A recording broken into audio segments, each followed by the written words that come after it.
So, do I need to That's Well put. that's fine. declare the meeting, the workshop open? Okay, so I'd like to introduce Don Garish and Cornell Knight, who are with Eaton Peabody Consulting Group, as the council chose at your last meeting to work through the city manager search process. So I'll just turn it over to them and let them take it away. Thank you, Bill. Hello to the council and to the council on the screen. My name's Don Garish, and with me is Cornell Knight. And first of all, I want to thank you for the opportunity to work with you on your manager search. We have a lot of experience in that, and we hopefully will do a process that will hire a good manager for you and get it done in an amount of time that works for everybody. So what we sent out earlier, we sent out a draft timeline and we sent out a draft ad. I'd like to start with the timeline if we could.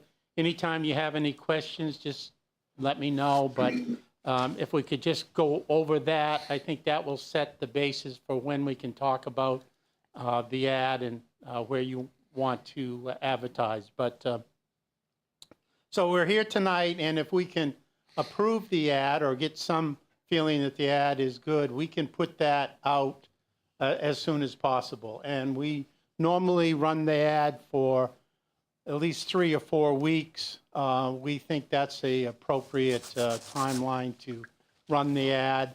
And we'll talk a little bit in the future about where you want to do the ad, but we need to approve the ad. The other part of the services that we provide is we do a process where Cornell and I will come up and meet with your department heads on a one-on-one basis.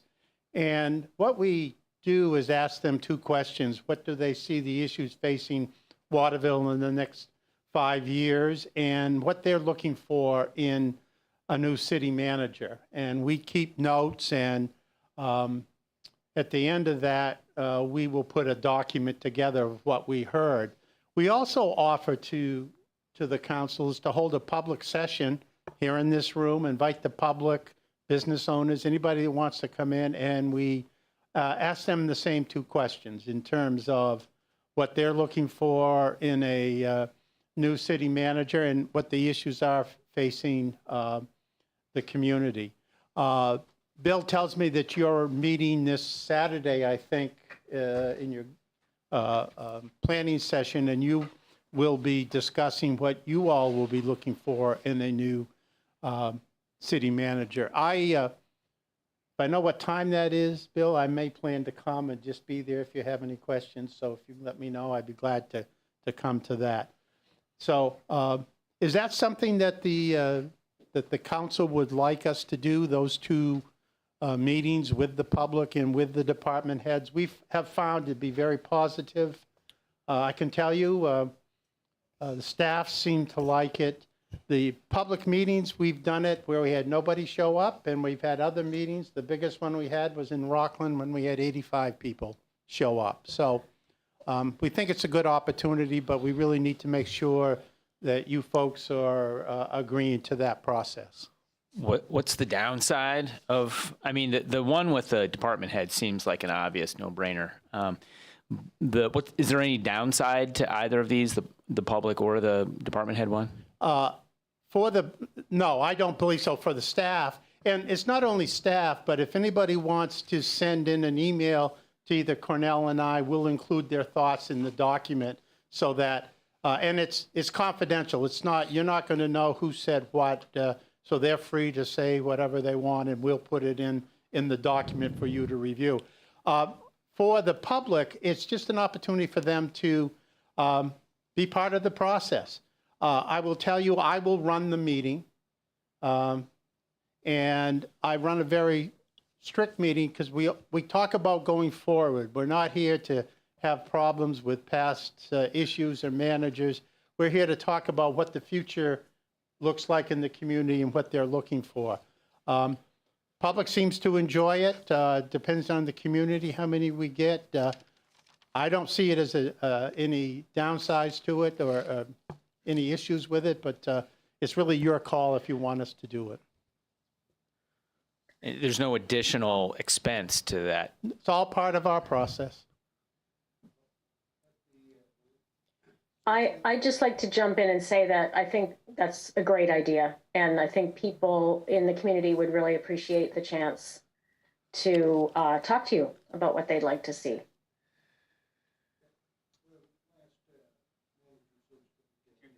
I can't. It's on, he's just not close.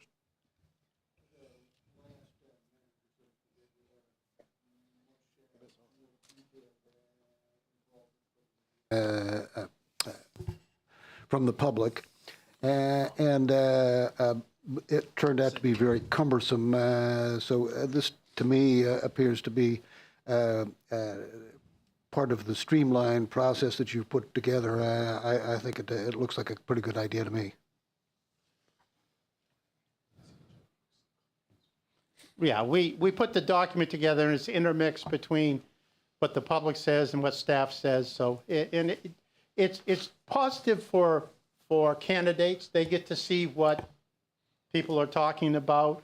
It gives, like I said, the employees and department heads an opportunity, and the public to be part of it. And I think it's positive, and we've had good feedback from where we've done it in the past. I guess that's a go for doing that. Yes. So that's good, and we'll set that up with Bill, and we'll set up a night when we can meet, and the public can send in, if they can't be at the meeting and they want to send in their comments, there'll be an email address to me that they'll be able to do that. So it gives them the opportunity, if they can't make the meeting, to do it. So once we do all that, we'll right now the deadline we put in the draft timeline was Tuesday, March 21st. All the resumes will come to our offices. Cornell and I will review them, and then we will give all of you a notebook with all of the resumes in them. We will make a recommendation to you who we think you ought to interview. We don't do complete background checks on all the people, but we do check them out. Anybody that we recommend to you for an interview, we've done at least a conversation with them in a preliminary background check. So, but you will get them all. You can look through them. And we will plan to have those to you by the 24th, that Friday. And then we will need to meet that next week, an executive session to go over all the resumes and decide who you'd want to interview. So that brings us through the week of March 27th till April 3rd. And I think I got the wrong date on there, but that next week we would have the first round of interviews. And that could be in person or that could be by Zoom, depending on where the candidates are from and the number that you want to interview. I suspect we should be looking at probably 25 to 40 applications. I know you had more than that last time. We had 80 last time, yeah. If we get 80, I'd be happy if they're quality. Correct. Yeah. I'm with you. It's the issue has been for us recently is we do get some numbers, but the quality or people with experience has not been there. So we'd love to have 70 to go through. So we'll see where that happens. First round of interviews, we will draft some questions that you can use or you don't have to use, but we will draft those questions, send them out to you ahead of time, and you can change them, add questions. It's really your call, but we try to help out with some questions. You might have some from your last interviews we could use. So we'll go through that first round of interviews. After the first round, the council will make a decision on who you want to bring back for finalists. Sometimes it's 2, sometimes it's 3 people, whatever that is will be determined. Yes. So the first round of interviews, we are targeting, what, like a dozen people or something like that? And these are going to be conducted via Zoom or something? How is that all going to play out? It depends on the quality and the number of people that you get. I mean, if you get 8 good candidates, I think you'd be doing very well from my experience. Sure, okay. And so that would be maybe over 2 days, depending where these candidates are from. If they're locally, they'll be here in person. If they're in Iowa, we probably do a Zoom for the first interview. We'll invite them all to come to Waterville for the interviews. Yeah. Is there any, just thinking about that, different types of searches that I've been on in an initial round, when you do have people locally, and if there are other people who have to be on Zoom, just for a sort of parity across the group, even the local ones have participated remotely. I don't know how the rest of the council feels about that, just to make it sort of a level playing field for everyone. I don't know if that's something that you've done in your previous. Most of the time, we invite everybody to come. If they can't come, we do a Zoom, and those that can come, we have done it in person. If you want to do all Zoom, we can do that, but I would rather do in-person interviews. I think it's better for everybody if you can do it that way. I think this was the point that I'm making. It's not completely fair necessarily to either our perception of or to the person who, say we have a candidate from Iowa that's like really good, but they're on Zoom, and so I'm going to be underwhelmed by that like base thing, and then I have a person that's sitting there, and you can have a much more engaging conversation with someone in front of you. It's not the most objective. That's my only question. I'm asking you as experts. I see what your opinion is. I was also asking the council what their thoughts are on that. Well, the last time, Tom, we did the first round of interviews via Zoom because we were getting people from all over the country. Sure. But when we pared that down, the next interviews were mostly in person. Yeah. And I don't think it really made that much difference in the final decision. And there are 2 rounds of interviews. There's the preliminary round, and then there'll be like 2 or 3 in-person people that we'll have as finalists. Right. That's right. Normally the process. Yeah. I mean, I'm okay if you want to do the first round, the initial pairing. Like, I don't, like, even regardless of whether, they live, in Portland and could come up for the interview. Like, I would be okay with a Zoom process first, all the way straight through, and then, The other advantage I see to it is that we can record the interviews pending the applicant's approval. And that way, if there are any counselors who can't attend, there's only 5 of us sitting here right now. That way, everybody can access the interviews and have, an informed discussion when it comes down to the actual. I see value in that, yeah. Yeah, that's a good point. Yeah. That's fine, if that's how you would like to do it. I do think it's important, and I emphasize to all of you, and I know it's not always, but it's important.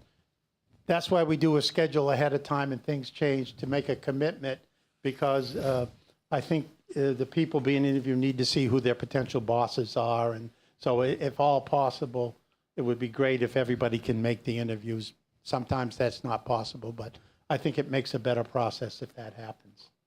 So we can do Zoom. And those initial interviews are meant to be how long? An hour. An hour long. And how many questions do you typically? 20. 20 questions. Okay. 20, 22. And then how much time do you leave for their questions? We can get through it in an hour and 10 minutes. I play, just at the interviews, I play timekeeper, gatekeeper. Yeah. If they're talking too much, we all know interviews, sometimes they go on. I'll tell the candidate that they have to be a little more succinct in their answers. But it's about an hour and 15 minutes. But it does leave them a little bit of time. Oh, yes. Yeah. Yeah. Sorry, I sidetracked us. Go on. Yeah, the last question we usually ask him, do you have any questions for the council? Yeah. Rebecca? I guess I'm not fully behind mandatory Zoom element. I don't understand the idea of having a level playing field, but if we could interview this person, and it seems to be a recommendation that Don and Cornell, that it's preferable to be in person. I'm just wondering, are we, obviously depending on who our 8 candidates are, I mean, if they're all in state, I mean, they probably won't be, but are we missing out on an opportunity to meet whoever we can in a way that's a little bit more, I'm sorry. I just might suggest, let's wait and see where the candidates are from, and then you can decide if the mix is 4 and 4 or whatever, or 3 and 2. I mean, and then you can decide how you want to do it. I think we can leave that open. I would suggest. Sure. that sounds good to me. Absolutely. Yeah. Yeah. We don't need to work it out now then. Let's just figure it out later. Sure. The finalists, we will do complete background checks, criminal, financial, educational. We will follow up and do the speaking to references they give us and other references, and come back with a full report for the council on whoever the finalists are. So then we'll have a second round of interviews. And the question you folks, we always ask is that the last 2 or 3 years, we've worked with the elected body to have department heads interview the finalists. They don't get a vote on it, but they get a chance to meet the candidates, and then the candidates get to meet the department heads. Cornell or I will sit in on it. We ask the department heads, are there any issues? What do you like? And we'll report that back to the council. That's a call you'll need to make. It seems to work out. Gives the department head a little more input. They don't vote, but they have some input to it. So need your feedback on whether that is something you'd like to see. Well, we had the department heads, some of the department heads involved when we did the last one, and I think that their input was very valuable. So I would be in favor of your procedure to have them sit in and then for you to report back to us what their feeling is. Yeah, I agree. Okay, that's good. I think that's a positive for your staff too. So the way we would do the finalists is to bring them here. Any costs to bring a finalist in if they live from Ohio, again, will be the city's responsibility. We encourage finalists to bring their spouses with them so they get to know the community also. We normally set up where the finalists would come in maybe one day one and one day another, or however we do it, and get to come in and tour the city, tour your facilities, from City Hall to your police fire departments to your recreation, to things that are going on, to give them a feel for the community. And this target is late March or early April? I don't have the timeline in front of me, I'm sorry. Oh. Yeah, late April. Got you. April 20, right now it's April 24th through the 27th we're shooting for. Prime time brown-tail moth season. Pardon? Brown-tail moth season? Yeah, prime brown-tail moth Know it season. well. I know it well. I was the manager in Brunswick, and it's moved. I'm sorry, it's good for us, but not for you. I think it's moved up the coast, up to this neck of the woods. So We're familiar, yeah. yeah. So that's the timeline. And then when the candidates come in, we'll do a session where they get to go and see the facilities. Department heads have an interview with them, and then the council and mayor will have another set of interviews with them. And again, we will provide you some draft questions. And the questions for the initial round of interviews will most likely be the same questions. But when we get to the finalists, we'll have specific questions for candidates to follow up on what we heard during the first round of interviews, getting into more detail if there are issues. So that's what we normally do. And who, those are based on notes that you take or that we take? We'll draft them, and if you have questions you want to add to it, again, you'll have that opportunity. Oh, no, I know, but you just made the point that this is amazing that you're doing all this work. I'm excited about it. But you said that it was crafted to address individually tailored to the candidates to address specific questions that came up from their initial interviews.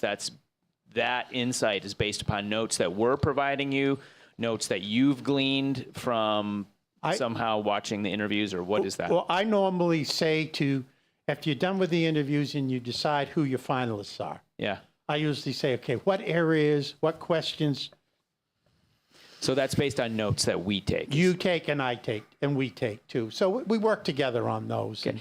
And are you witness to the first round of interviews?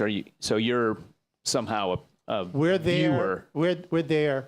When first round of interviews, second Gotcha. round, we'll be there with you. Got you. Okay. Great. Thank you. So once we do the final round of interviews, council will have to decide on who their candidate is. You'll have the complete background check. We offer as part of our services to negotiate a contract with the finalist, work with the council on the parameters, and we will negotiate if you want us to. And everyone I've done, the last 60 I've done, they've asked us to do the negotiations. So, and then we work with the candidate, with the council, get a contract, when the starting date may be. As we said in the proposal, depending what the person is working, you could look at 30 to 45 days for that person before they start. So hopefully by the first week in May, you'll have an individual and you'll know when they're going to start. So that's the timeline that we think can work here and we would work with you with. So we could be potentially onboarding these people. I feel like the most progressive timeline here would have them onboarded so they can see sort of the culmination of the budget season. Right. They're not going to be here in time. No. I know they won't be here for the crafting of the budget, but they'll see at least the culmination of that. So they'll Right. see like Bill's presentation to us and like the end. I mean, not the presentation throughout the whole season, but the sort of denouement of the whole thing. Yeah. That's the goal.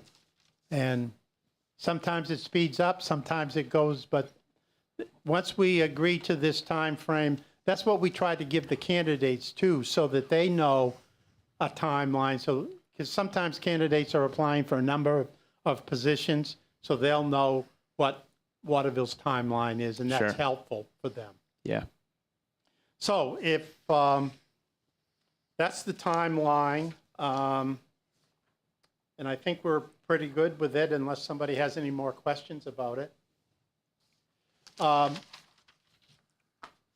Before I get into the ad, one of the questions is, where do you want to advertise? And we don't recommend newspaper advertisements at all. We feel that it's a cost that is not beneficial in getting candidates. We would recommend that you advertise on your webpage, that you advertise at Maine Municipal Association. That's free. We would recommend you advertise in ICMA, which is the International City Managers Association, National Association. That's, if anyone's looking for a job in management, that's where they would go to look. The cost of that is $450 for a month advertising. Some of the communities that we work with have also wanted to target New England states. So there is an opportunity to put an ad in with the New Hampshire Municipal Association or the Massachusetts Association. That targets the New England region. If you did both of them, that's an additional $500 to do it.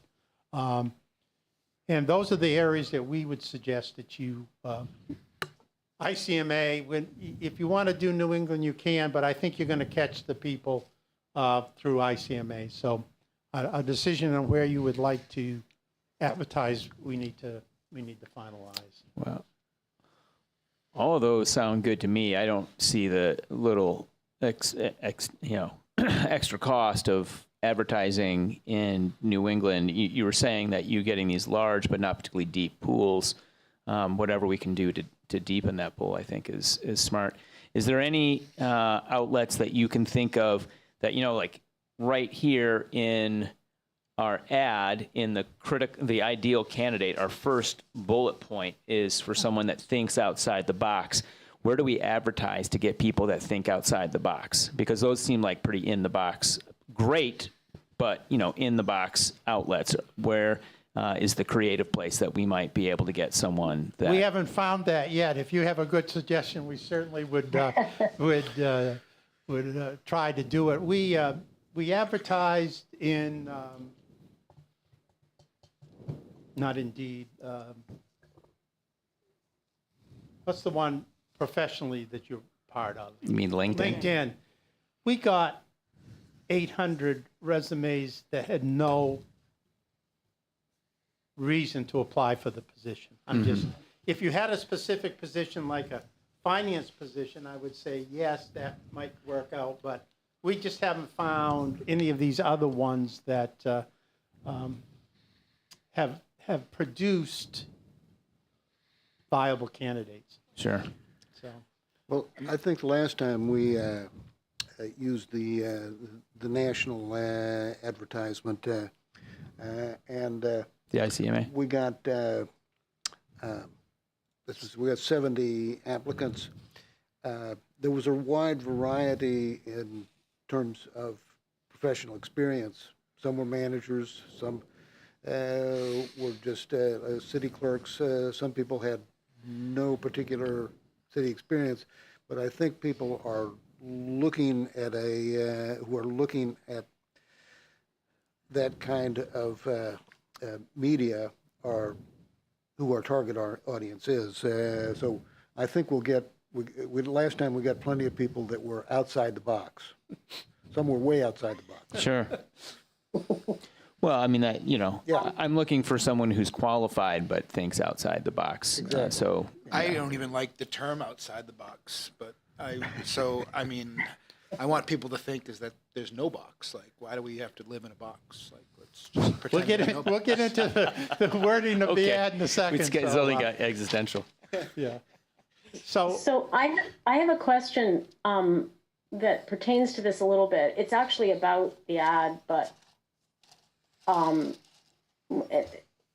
the last paragraph, it says a minimum of 5 to 7 years of municipal executive management experience as a manager or similar related private business experience.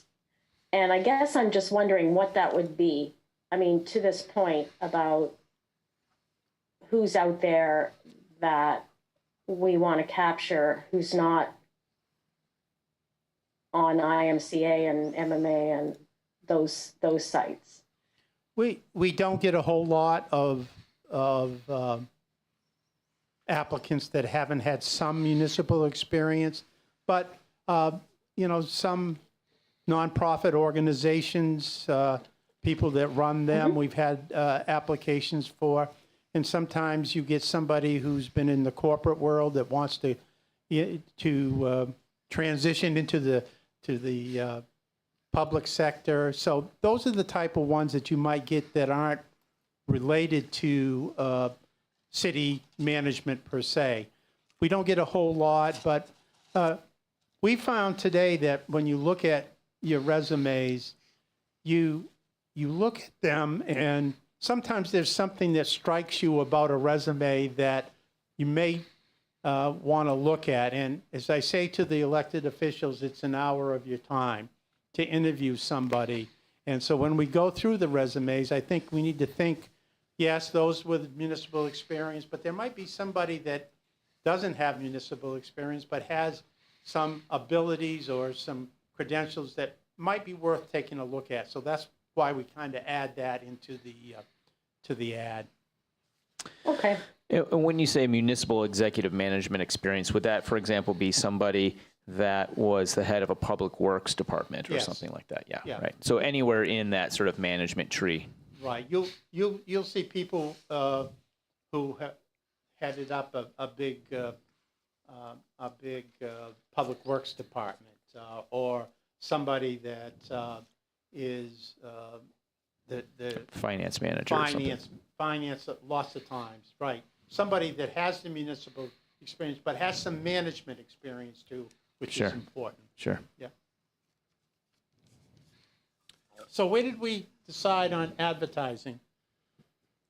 ICMA, your website, MMA, and Massachusetts. I would say if you're going to do it, Massachusetts, New Hampshire have the biggest number of managers in New England, and those are the ones I would suggest you do. Sure. Yeah, I don't think that we can put this in front of as many people as we want. You know what I mean? Like, I don't think there's too many people we could put it in front of. Like, I would rather just go and do it now than not do it and not yield. Even if we only get 2 or 3 applicants out, like, whatever. I would rather do that now than later. Just as an example, Cornell was the manager in Bar Harbor, and we did the search for them 8 years ago? 14 years ago, sorry. In 2014. We had 55 or 56 applicants for the position and quality people. Cornell retired, and we were fortunate to have him come work with us. But the second time we did it, we had 18 applicants for Bar Harbor. And you had 70. God, that blew me away when I heard that. And if you can get that many, I think we'll be doing really well. But we're not seeing the numbers that we have. So, Well, at the time we did that search was just at the beginning of the pandemic. And when you looked at the map of the country, it was red spots everywhere except for Maine. And I think that was one of the things that fueled it. This was a safe place to come. yeah, I think COVID really cut down on 2 things. COVID really cut down on people moving. The housing market had a dampening effect of people wanting to move. And and I think you have a requirement they have to live in your community, in your charter, correct? Yes. We do currently, yeah. I think there's no way around that for this search. Right. Yeah. So as we move down, since we're on this last paragraph, as we move down to like salary range, I don't know, did you guys draft this like with these numbers here? I don't know. Be honest with you, I drafted it at a higher rate, and Bill said, well, our salary scale is 100 and something to 140, so I said, put that in. I think you ought to have a starting salary of at least 120,000 to say 140,000. I think that's the area for a quality person today. Yeah, But that's okay. your call. I actually agree with that. I do too, yeah. Yeah. And in fact, I mean, it doesn't hurt us to even go higher on the top end because it's contingent upon our estimation of their experience, right? And if they see a published higher end range, maybe they'll push for it, but it'll also maybe inspire people to apply that may not be considering. At least once we get them on the hook, then it's a matter of us landing them, of course. But it may be a tool for landing more applicants. Yeah, I think the higher you can go, the better off you will be. Yeah. Just as an example, and I know it has nothing to do, I just finished York. They started out at 145 to 155,000. They didn't get anybody. They went back out for 155 to 175,000, and they're just hiring somebody for 175,000. In That's York? the southern part of the state. Yeah, no, I know. Yeah, it's yeah. York. I understand, but salaries everywhere for municipal officials and managers, you can't find good ones. Communities are paying more money, and so you need to have your salary at a range that's going to attract those quality people that you want. So Yeah. So is this the moment where we talk about that number Sure. conclusively? I mean, Yeah, I'm okay with 160. 60, yeah. Yeah. I am too. So, yeah, 120 to 160? Yeah. Yeah. Did you get that? Yeah, kick the 120 to whole, can we just 160? kick that whole range up 20? Yes. I would What do you start think? it at 130 to 160 then. That's Okay. what I would do. That sounds good to me. Yeah, I agree. It's not that much money anymore, man. That's the No, I know. problem. It's really not. No, I get you. So, Huh? Police officer, 100,000. if we can take a look at the ad, we did it a little bit different than your last ad. Tried to, the first paragraph, Cornell and I worked on trying to paint a picture of Waterville. We take no pride in authorship in that, if there's things you don't like about it, but we tried to paint a picture of what was happening in Waterville. And so if you want to make changes there, we're okay with that. Second paragraph really talks about the form of government, how many employees, your population, your budget, just to give us a picture to the candidate. The next, the ideal candidate, that's something that I've been using now for the last 2 or 3 years. Get into a little more detail of what you're looking for a candidate. You're not going to find somebody that has all those traits. If you do, hire them right away because you've got a good person. But it gives the applicant an idea of the thought process. So we're open to discussing any of those and any thoughts you have or any changes you might want to make in it. So that's what we did. Any comments, concerns?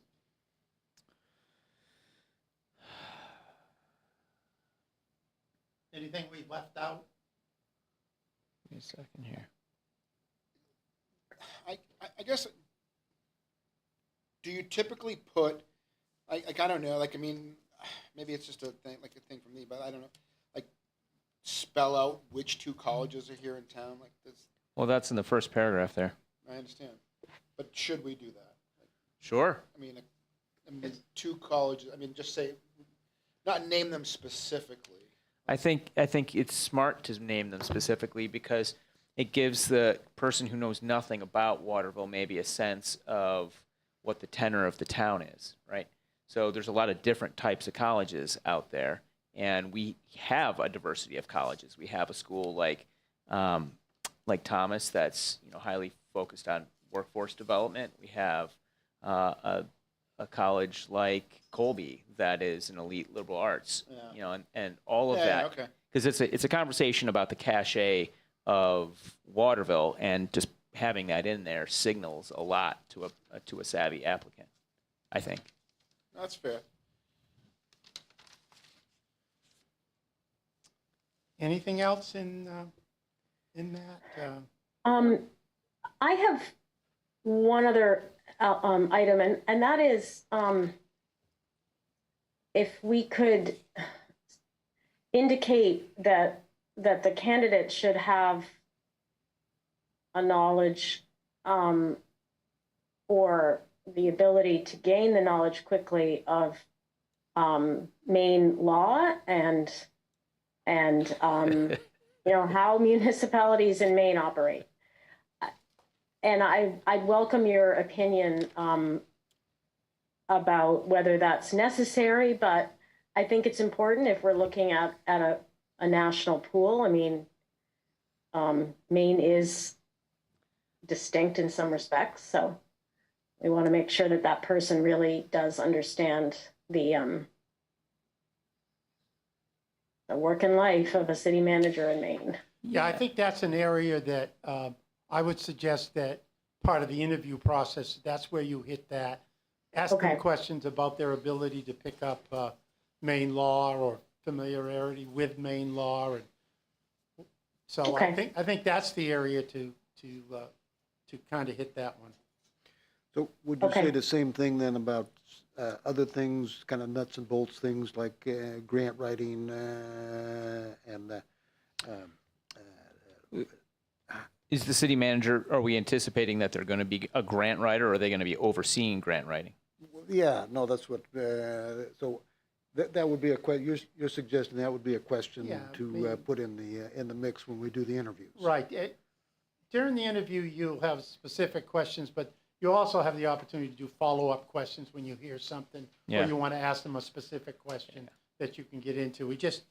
We kind of hit the higher points, I think, in the ad.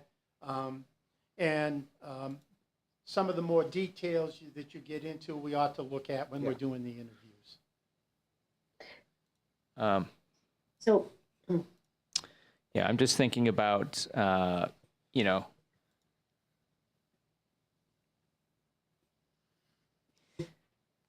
someone who is disciplined, organized, just like basic traits, or is it, again, that something that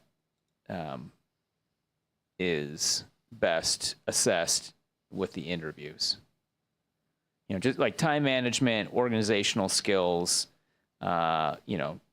discipline. Okay, that's just something that I think it's just something I think the council is going to want to make sure that we have in place in a city manager. Is that We could add something that talks about time management and to one of these to deal with that. I don't have a problem with putting. it could be something about, well, yeah, managing multiple priorities does kind of come with the job, doesn't it? I mean, Yes, we can. yeah, I mean, all of that. Just like, city manager, you got a lot of balls in the air that you're trying to juggle, and just making sure that the person has that capacity. Multitasking, really. Sure, multitasking, time management, organizational capacity, discipline, like all of that kind of stuff is they're just fundamental traits of a successful individual in general, but they're essential to this job. Yep, we could add that in there.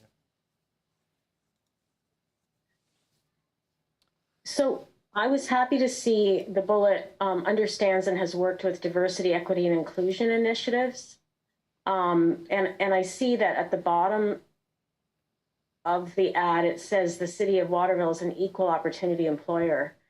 But I would like to see a more robust indication that we would really welcome someone who is not just a white male, just to put it bluntly. I mean, that we would welcome applicants who are, people of color or women, et cetera, so that we get a diverse pool. Not that we wouldn't hire a white male. I'm just saying that I think we want to put ourselves forward as a community that really has those values and is proactive about creating a diverse community. Sure. I think it's a good idea. We could add this, the city of Waterville is an equal opportunity employer and is committed to cultivating and preserving a culture of inclusion and connectedness. You're looking for something even stronger, though, or does that satisfy what you're?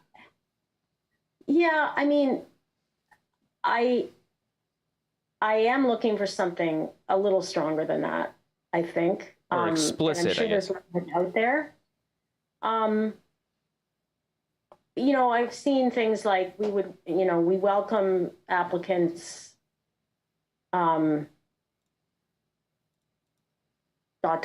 to apply, I'm sure you have examples of that. We certainly can look at that. And what I would do is take off the bottom section and add it at the top section, what you're talking about. Yep. Right. It does look like a little bit of a, pro forma line at the bottom. Well, most ads have both of them. Most ads have that bottom one, but have another definitive one up higher, and we can work on that. Okay, great. Thank you. You're welcome.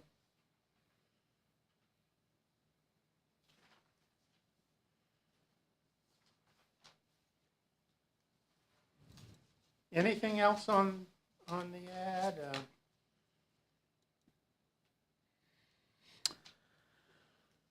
How do you want us to handle? Do you want us to make changes and send it to you to look at? If we do, we need to have them back as soon as you can because we need to get the ad out to keep the timeline going, so. Is it possible to stick this thing in some sort of a shared document that you can just update real time and we can look at it and make comments to it so you can see directly our comments? You know what I'm talking about? I don't know what the version of that is in Outlook, which is what you sent this through and our platform is, but in other scenarios I've in group revision on stuff, it's just been like a shared document. You can just make comments right to that document, and then the person makes it. What I will do is send it to Bill, and you can post it to share it with all of you and do it right. Is that possible?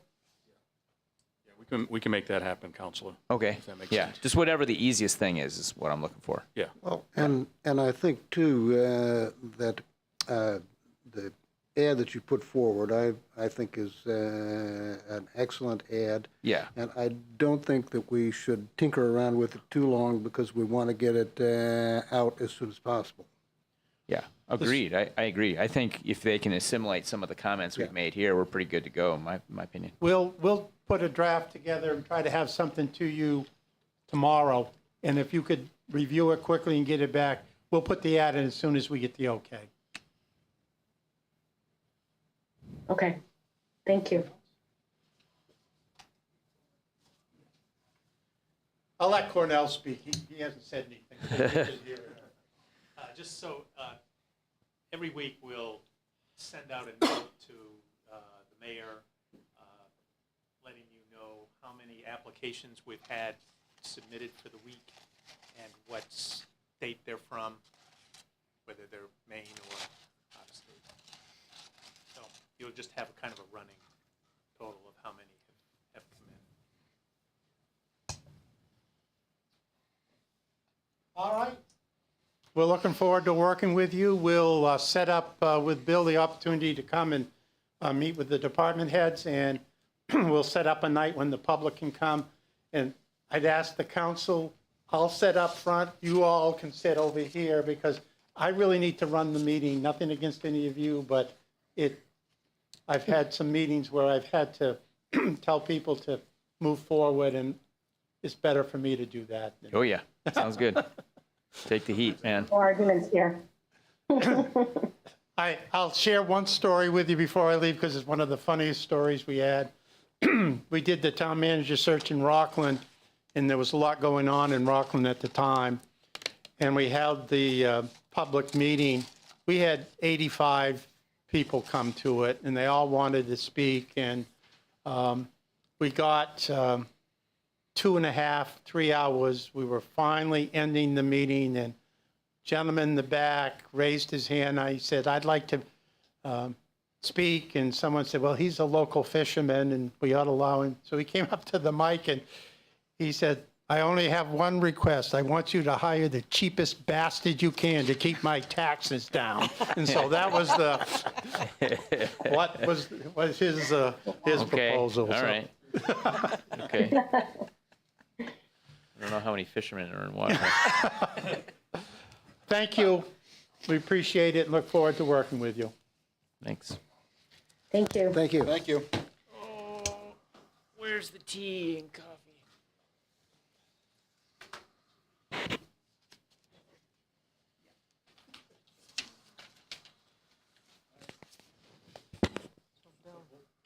You following the workshop, Patty? I love it. That puts us on the spot. Does that mean we can get out?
everyone for coming to a regularly scheduled meeting of the Waterville City Council. There are packets at the front on the little holder there, or online in the City of Waterville's website. If you would like to know, anyone who wants to speak will have an opportunity to do so. You must identify yourself at the podium. Councilors will have an opportunity to speak and comment. I forgot the rest of it, Patty. I have it here actually. So I can read it. Thank you. All items, I'm not sure where you left off, but all items appearing on the consent agenda are voted on in one motion and vote. Generally, these items are routine in nature and do not require discussion. All items listed under unfinished business or new business are voted on separately. First, councilors will be given an opportunity for questions or comments. Once all councilors have had an opportunity to speak, citizens will be given an opportunity for comments or questions. Citizens must speak at the podium and identify themselves. Each citizen will be allowed one opportunity to speak and will be limited to 3 minutes. Finally, the councilors will be given another opportunity to speak or comment. Citizens who would like to speak on a topic that does not appear on tonight's agenda will have an opportunity to do so under the public comments section of the agenda.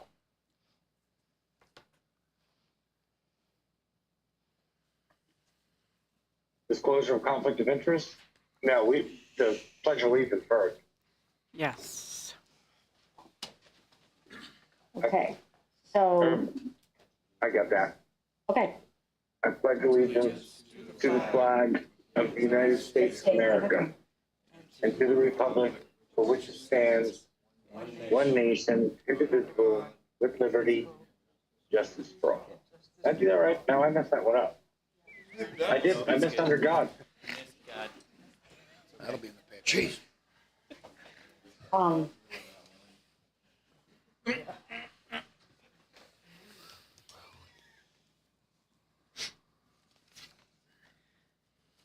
Okay. So now we have disclosure of conflicts of interest.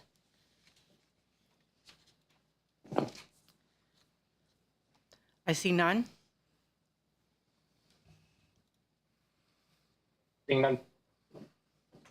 Then we're opening up to manager's report. Well, we're not doing the manager's report in the beginning anymore, are we? Yeah, we still are. So you do have a written report in your materials from my office. I do want to just highlight a couple of things. Those of you of the public that may have been here at the last meeting or watched the last meeting, we had talked about the mental health liaison position. And we're in the process of hiring now, but I wanted to highlight the fact that we did change the title of that position to make it more match the job description better. So we're looking at it's being called the Community Outreach Coordinator at this point. So I think that definitely matches the job description much better. I want to point out that Patrol Officer Riley Dow has been promoted to the rank of detective in the Waterville Police Department. He has an associate's degree in criminal justice, and he actually joined the Waterville PD in January 2021. So it's a pretty quick rise for him to be in the detective rank. So congratulations to him. I wanted also to say that the Downtown Visioning, the next workshop, is scheduled for March 30th at the Muskie Community Center. So please, everybody that is interested in that and attending, it will be an open house format. We're still working on the start time. So be watching for those ads for that as well. I'm also pleased to say that our finance director will be finishing up her first year of service to the city in April, and I've signed her to a contract through 2026. So she'll be with us at least that long, and hopefully much longer than that. As you all probably are aware, we're in the process currently of working on the budget for our next fiscal year that begins July 1st. This week, actually, I'm meeting with department heads along with the finance director to review budget requests. You will be getting a schedule of finance committee meetings that we'll be scheduling to start the review. Our goal is to stick to the charter requirements for the budget process. And I'm making that my goal as well, to make sure that we have a good budget process, and hopefully the first vote on the budget by the council will be on May 16th, which will give us plenty of time to have discussions as well. If there are any questions about my report, please let me know.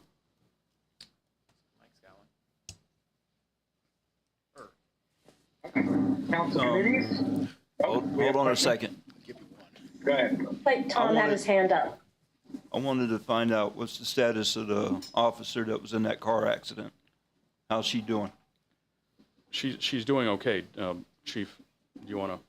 Yeah, so she went to the hospital that day.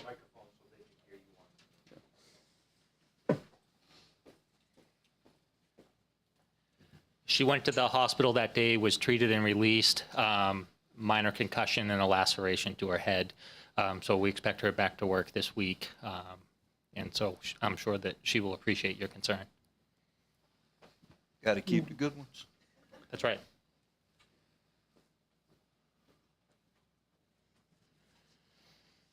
Any other questions for Bill?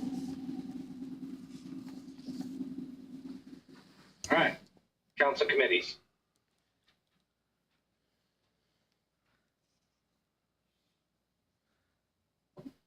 Done. On to public comment.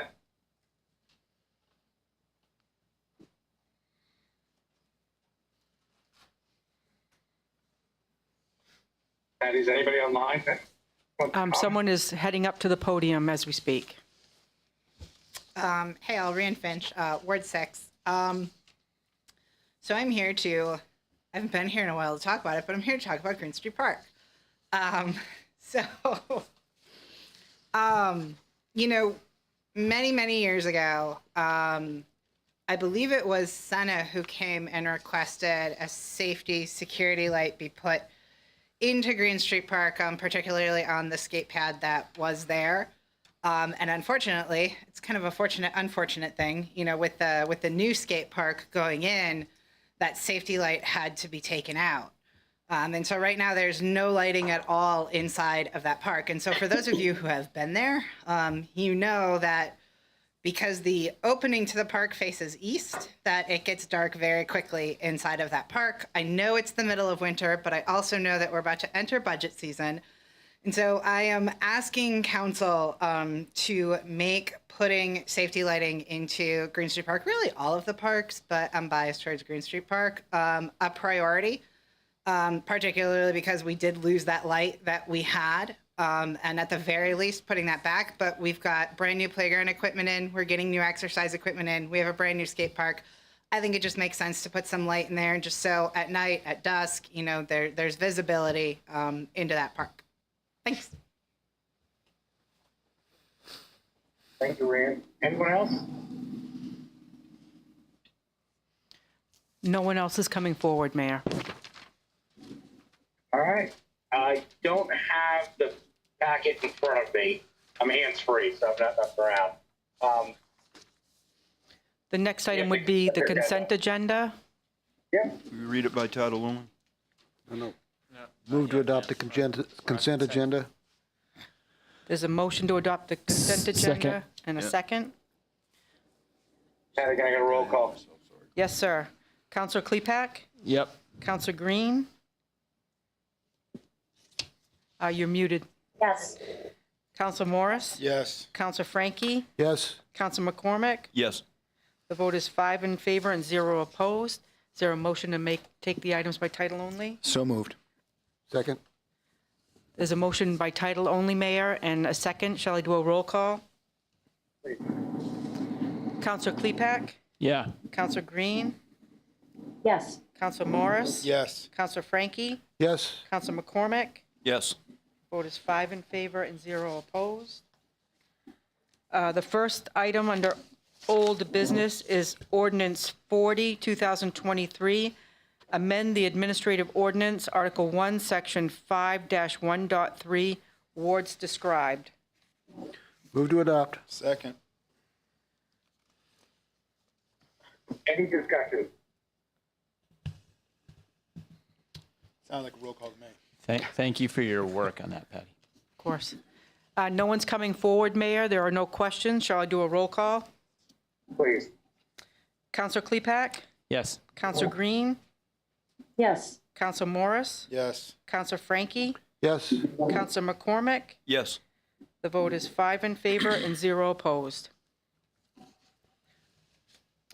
Patty, can I move that we take all orders by title only? I don't think we did that. We actually did, I'm sorry. We did, and we voted on it. Yes. Apologize. I No, missed that's that. fine. we're moving awful fast. So the first item under new business is Resolution 43-2023, authorize the renewal of a special amusement license to Cancun LLC, doing business as Cancun. Move to adopt. Second. Any discussion? Is the proprietor here? Yes, he is. Mr. Fuentes is here. Do you have anything that you'd like to share with the council? I'm asking if you have anything that you'd like to share with the council. Get that free advertising. This is the time for a shameless plug. There seem to be no comments or questions. Shall I do a roll call? Please, Patty. Counselor Klepak? Yeah. Counselor Green? Yes. Counselor Morris? Yes. Counselor Frankie? Yes, Counselor McCormick? Yes. The vote is 5 in favor and 0 opposed.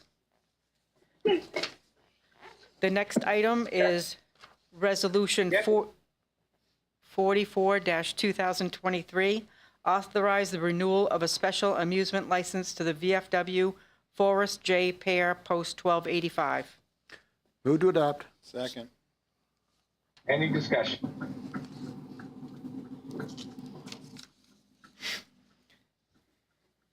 Shall I do a roll call, Mayor? Please. Counselor Klepak? Yes. Counselor Green? Yes. Counselor Morris? Yes. Counselor Frankie? Yes, Counselor McCormick? Yes. The vote is 5 in favor and 0 opposed. That's great. Resolution 45-2023, establish a community resilience committee. move to adopt. Second. Any discussion?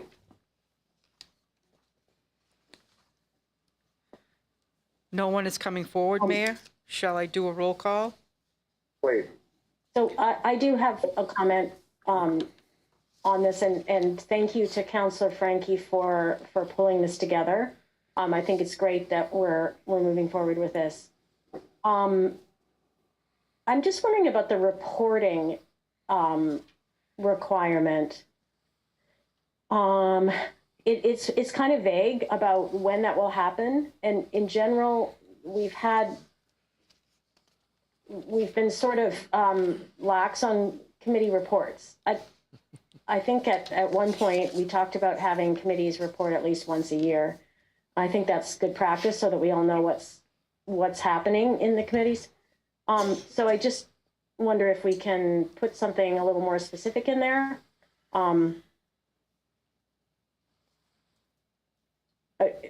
It says shall report its findings. Is that at the end of the period in December 31st, 2024? Or what do people think about this? Well, I had just anticipated that the committee would report whenever it did something, which is what most of our committees have been doing. But we could put in a regular, quarterly report or something like that if you wanted it. Well, I mean, our committees don't report every time they meet, do they? I mean, certainly, I speak for the Housing Committee. I mean, we have our committee meetings, they're public. If something notable is happening, I will comment on it, but, and then we have, we gave a report a couple months ago. I just think it's important that it's clear to the committee too what the expectation is. And this one is connected with an actual state program, which is supporting funding for climate resiliency. So maybe, Bill, Post, do you have any suggestions on this? I was just going to say, and Claude kind of beat me to it, is that this committee will probably be reporting fairly regularly to the council because there'll have to be action requests to the council for specific grants. There are 2 time periods in the year when the grants are open through this through the Community Resilience Partnership, and those are in the spring and in the fall. So we know that they'll be reporting at least twice a year because of that. Okay. So, I mean, this one kind of has built-in reporting requirements, I think. But your point is made, for the other committees as well. And we've talked about that a little bit about, prodding them along to have a report on at least an annual basis. I guess the Historic Preservation Committee is on my mind as one that would be good to hear from whatever deliberations are happening there. But yeah. Yeah, I think that's something that we can do, from a management standpoint, is check in with the committees and get some reports either in writing to the council or in person if there's those that might be more active than others. Okay. Sounds good. Thank you. You're welcome. Any other discussion? Patty, can I get a roll call? Council Klepak, Yes. Council Green, Yes. Council Morris, Yes. Council Frankie, Yes. Council McCormick. Yes. The vote is 5 in favor and 0 opposed. Next item, Patty. Resolution 46-2023, authorize the city manager to submit a grant application to the United States Department of Agriculture Rural Business Development Grant Program. Can I get a Move to motion? adopt. Thank you. Second. Any discussion? You want to talk about it, Mr. Post? Yeah, I'd like to have Public Works Director Matt Skeen come up and speak. Either one, Matt. Just to give you a brief overview of what it is.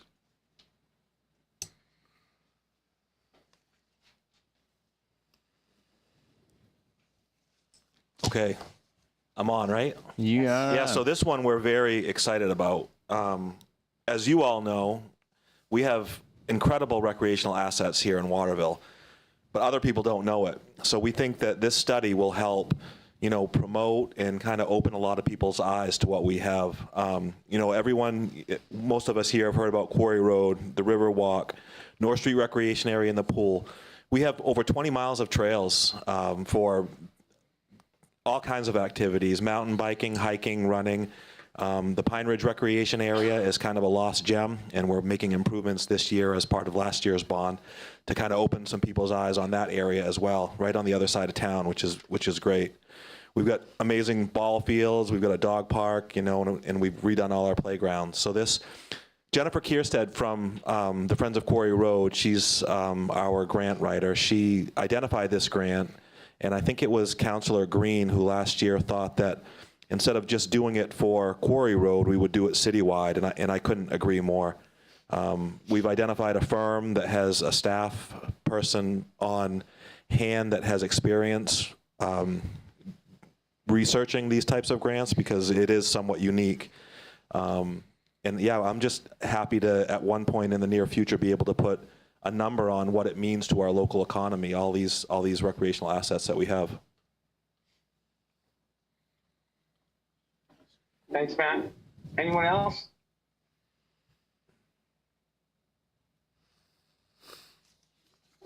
Patty, can I get a roll call? Council Klepak, Let's get it written. Yes. Council Green, Yes. Council Morris, Yes. Council Frankie, Yes. Council McCormick. Yes. The vote is 5 in favor and 0 opposed. Ordinance Next item. 47-2023, amend the zoning ordinance 74 Pleasant Street. Move to adopt? Second.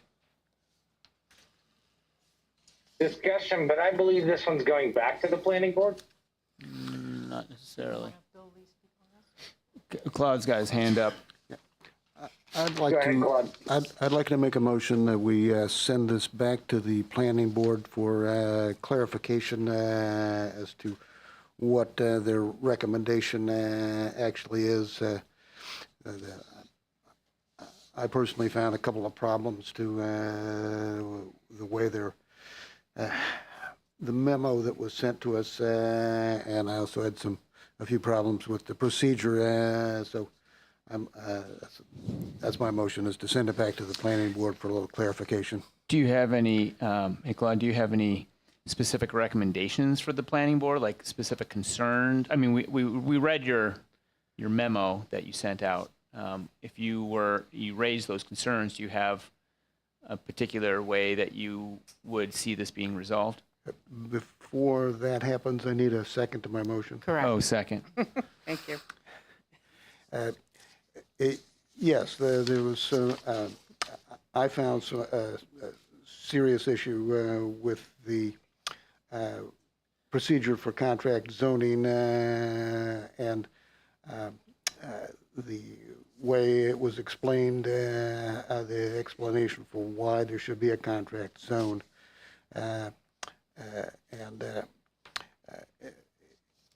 In addition, I think there were some questions as to the way the board actually handled the memo that was forwarded to us. So, Can we hear from Bill? Yes, can you hear me okay? yes. Yes. Okay. Under the zoning ordinance, when there's a recommendation for a zoning change coming from the planning board is to issue a report that says two things: what its recommendation is, and there needs to be a statement of the reasons therefore. I'm quoting from the ordinance. In this particular instance, there was a draft memo sent to the planning board, which the planning board could accept, reject, modify, but when it came to actually vote on the matter, as I understand it, it was getting pretty late at night. The planning board just voted to propose that the contract zone be accepted, and did not separately or in addition give a statement of its reasons. And that is really jurisdictional. Before the council is going to vote on a proposed amendment to the zoning ordinance, it needs to have a report that contains A, the recommendation of the planning board, and B, a statement of the reasons for that recommendation. And at this point, you have a recommendation, but you do not have a statement of the reasons. And therefore, I think you need to send it back to the planning board to issue a report meeting both of those requirements. There we are. I will point out that there is one attendee online that has a question. There's also a panelist. Well, Bill Lee's name is up. So we have two people from the public that would like to speak. Shall I allow them? I have a Brian MacArthur. Well, first, doesn't Claude's amendment have to be voted up and down before the public speak? No, it's on the floor. It doesn't have to be voted deal. yet. The Yep. public may want to That's what speak to I the meant. motion. So I will promote Brian MacArthur. Yep.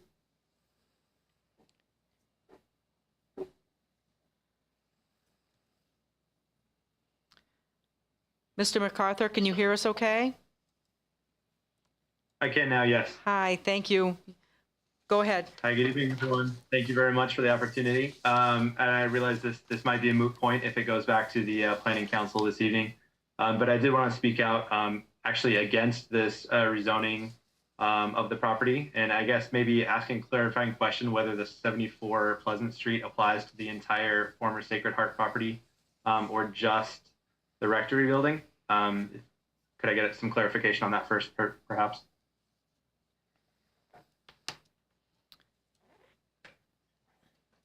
Bill Lee, are you able to respond to that, sir? Yes, it is for the rectory, not for the church. Okay. I guess in that case, I do concur with some comments that have already been made that, the city seems to be having a housing crisis. And so to eliminate what was, zoned residential in favor of business seems potentially the wrong way to be going. It's also fairly substantial property, that entire area. It does definitely change the composition of the neighborhood if we start allowing businesses up and down the street. I don't particularly live on Pleasant Street, but I do know that that is going to affect things as they stand. I also saw, at least in the paper, that there were some plans on potentially tearing down the church itself, as they've torn down a couple of the other buildings on the property that they've purchased. That would be, I think, in my opinion, pretty catastrophic. There are very few structures left in the city of Waterville that have not suffered destruction at the hands of progress, over the decades.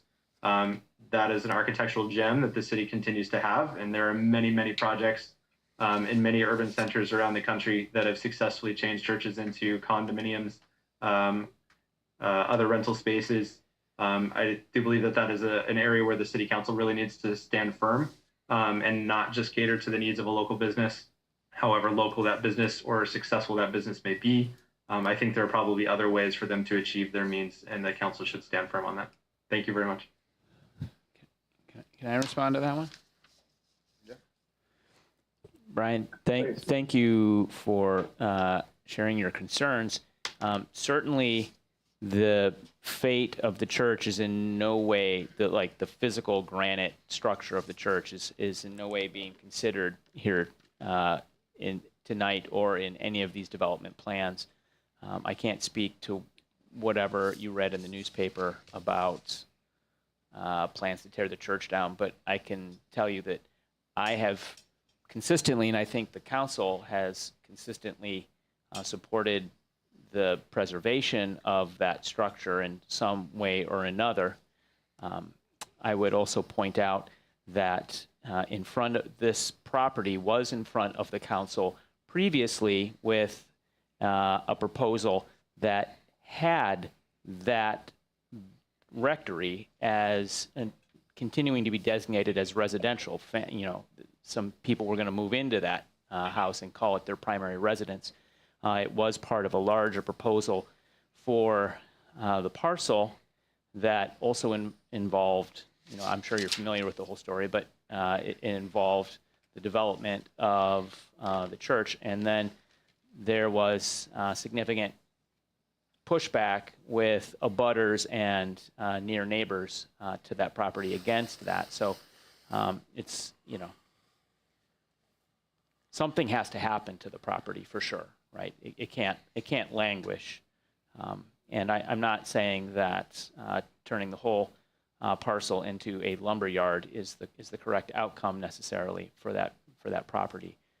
But yeah, we'd like the property to move forward somehow as well. I appreciate that clarification. Thanks a lot. I do think that as long as the council is not considering anything regarding the actual physical church, I don't know, my 2 cents as a local neighborhood resident would be that yes, we do need to allow some redevelopment of that property rather than just letting it sit for years and years. I was personally pleased to see that where Butler had purchased the property. It seemed to make sense. It's an adjacent property.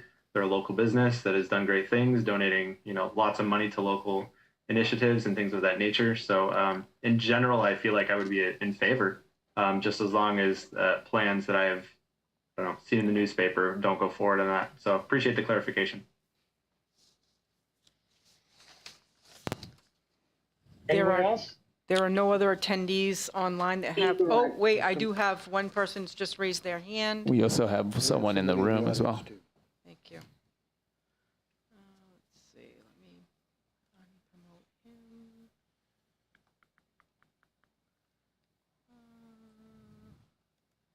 Sorry, it's taking me a minute to move people back and forth. Yeah. In the meantime, the gentleman from where Butler is here. Okay. There's a gentleman in the room that would like to speak to this? Yes, sir.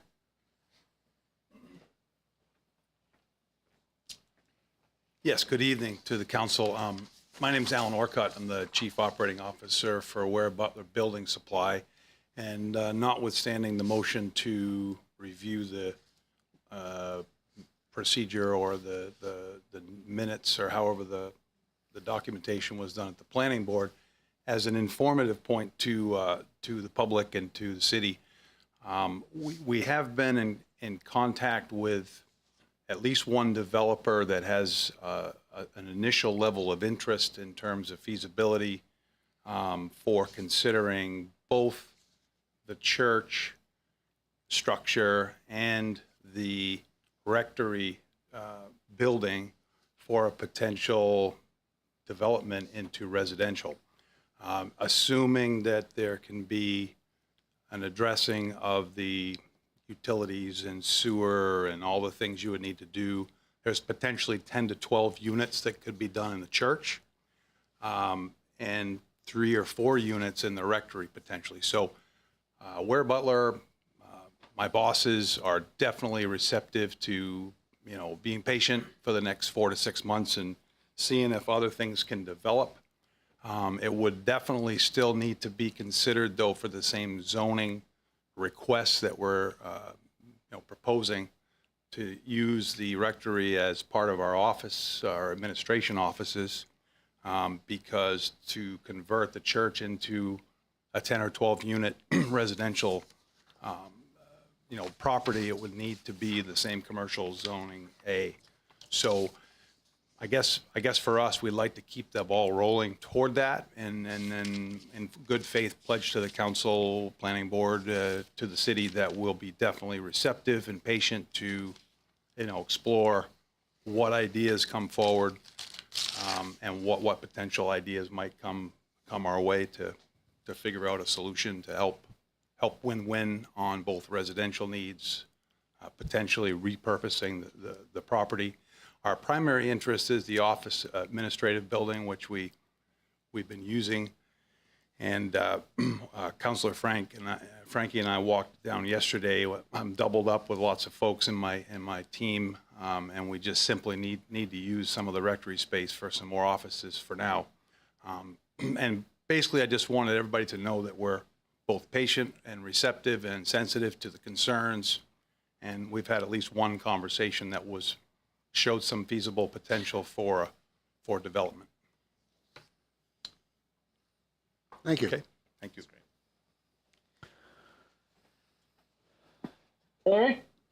Hillary Koch, can you hear us okay? Hi, I Hillary. can. Can you hear me? Yes, I can. Go ahead. Hi, everybody. My name is Hillary Koch. I am a member of the planning board. I'm here as a member of the planning board, but I'm speaking on behalf of myself, not as for the entire planning board. A few things. I just wanted to comment on what Brian, I've forgotten his last name, had said previously. Was it MacArthur? Mm-hmm. Yes. So I appreciate the concern that he expressed, that a lot of people in town have expressed about the possibility of the church being torn down. To be clear, where Butler owns the property, it is their right to tear down the church if they want to. That is not to say that it would not be sad for members of the community. We all feel that, but it is just like anybody's right. If you purchase a property in town and you want to tear down a structure on your property, assuming it doesn't, have an impact on your neighbor's property, you can tear it down. Building is a totally different story, but the city council and the planning board, we're not in a position to prevent Ware Butler from tearing down the church. If that's what they want to do, they own it, they can do that. That is not what we were tasked with discussing last Tuesday. And although we did discuss it, but that wasn't our job. Our job was to discuss the possibility of rezoning the rectory. And I just wanted to say, I did vote against it, but I actually would be in favor of the council sending it back to the planning board. In fact, because I'm not sure that we did exactly what we needed to do.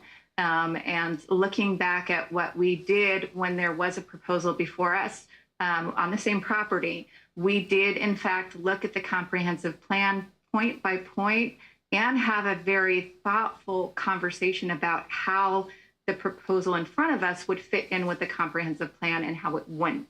We didn't do that last week, and we have to. And it may or may not change the outcome. It might still be that the planning board, recommends the rezoning. I'm not sure that it should, My personal opinion, when we look at the comprehensive plan, I'm not convinced that it fits into it. But that's the whole point of looking at the comprehensive plan point by point and having the discussion. From a personal standpoint, the meeting went long. We were all exhausted. I can't explain what happened, but we didn't do it. And I think we need to do it. But again, this is me speaking for myself. I can't speak for the rest of the planning board members. But I think that perhaps is what Councilor Frankie is getting at. So I'm in favor of it. And I read some comments from Solicitor Elite today through email. And some of this may boil down to an interpretation of what people think should be done or how it could go either way. I think we need to do our job just like we did the first time when there was a proposal made for the property. I understand that people aren't necessarily happy with the conclusions that we come to, but I think it's really, really important to do it properly. And I'm not sure that we did. So I would appreciate it if it were sent back to us. Thank you, Hillary. Thank you. Thanks, Hillary. Anyone else, Patty? Yes. I have a Travis Moulton who would like to speak to it. Rian is here in the room. Rian, would you like to speak while I move people around? I'll be quick. I had a longer speech planned out, but I guess I don't have to give it. But I will give one point of it, and that is this is a spot zone that is coming on top of a spot zone, on top of a spot zone, on top of a spot zone. I think council has really abrogated their duties to the city and to the neighborhoods, to the entire residential community, and not coming up with a cohesive long-term zoning plan, and continues to allow this commercial sprawl into residential neighborhoods. And I think the council should quite frankly stop these spot zones until they can come up with some kind of cohesive plan. And if they want to kick it over to the planning board and ask the planning board to discuss it first, then that's fine. But this isn't fair to the residents. It keeps happening all across the city, and we need a comprehensive zoning plan long-term for this city. Thanks.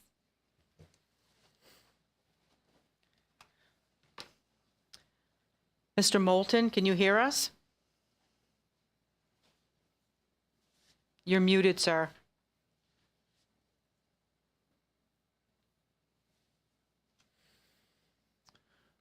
Mr. Moulton, can you unmute?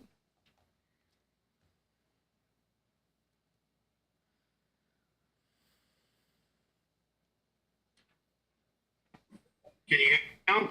Yes, we can hear you now, sir. Go ahead.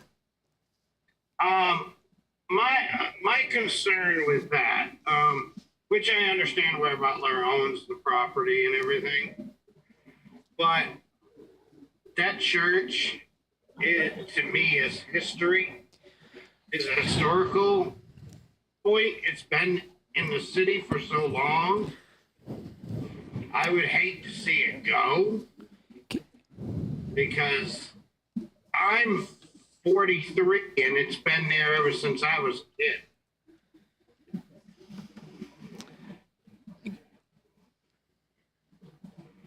Okay, there we are. Okay, thank you, sir. Thank you. Anyone else, Patty? I see no other raised hands. Can we get a roll call on the Claude's motion? You may. Let me. One moment.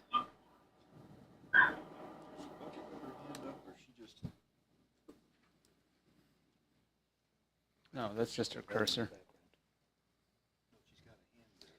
Do you have a hand up, Rebecca? No, I was just going to suggest that we focus on the matter at hand. Yeah, which point is of order, donating the absolutely. rectory. Yeah, we're not talking about the church. Right. So the motion on the floor is to send to the planning board for clarification on their recommendations, and there's been a second. Shall I do a roll call, Mayor? Please. Counselor Klepak? Yes. Counselor Green? Yes. Counselor Morris? Yes. Counselor Frankie? Yes. Counselor McCormick? Yes. The vote is 5 in favor and 0 opposed. That is the end of our agenda. Brings us to the big A, doesn't it? Motion to adjourn? Did it. Is that? Just got to the airport. We did pretty good. Have a good one, everyone. Be safe. Safe travels.